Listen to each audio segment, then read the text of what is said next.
everybody, it's Chris from Guilty Words, where we unravel crime one word at a time. Welcome to the Sarah Sidebars, or what we couldn't hear at the time.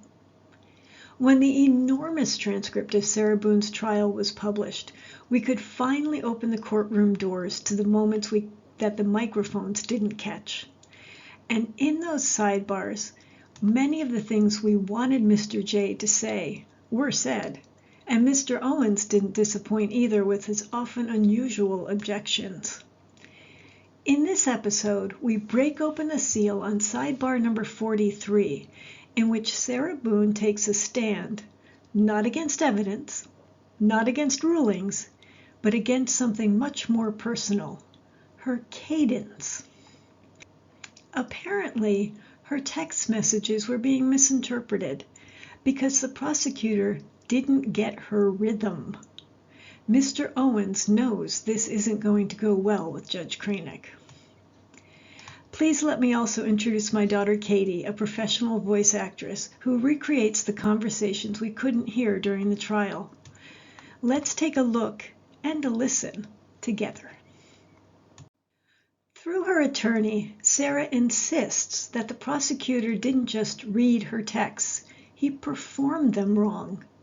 He didn't get her cadence, she says, the rhythm, the timing, the personality that she swears changes the meaning.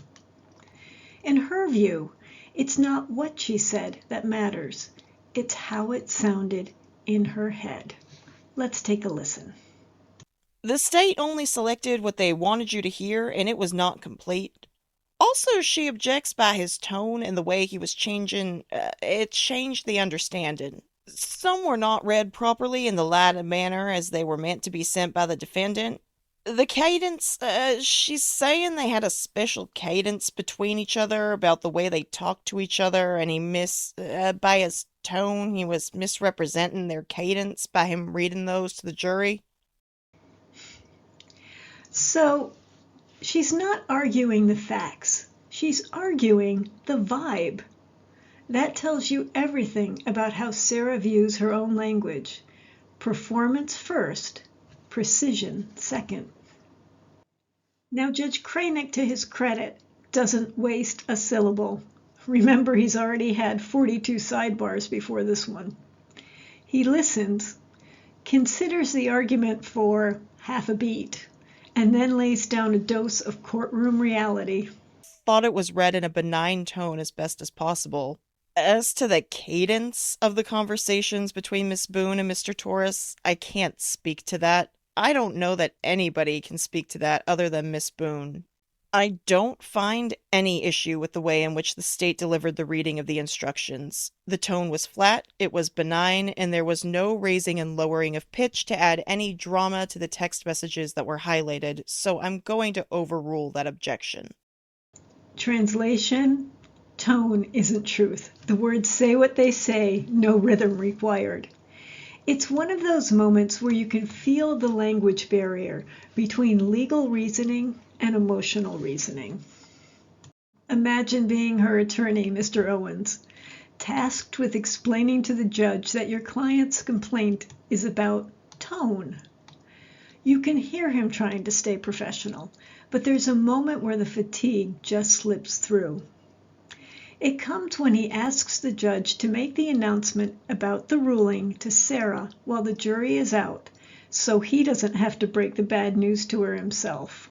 Okay, my only suggestion when the jury is out, if you can go ahead and announce that so that Sarah Boone can hear it, I don't have a problem with that. I'm fine with that. That's fine.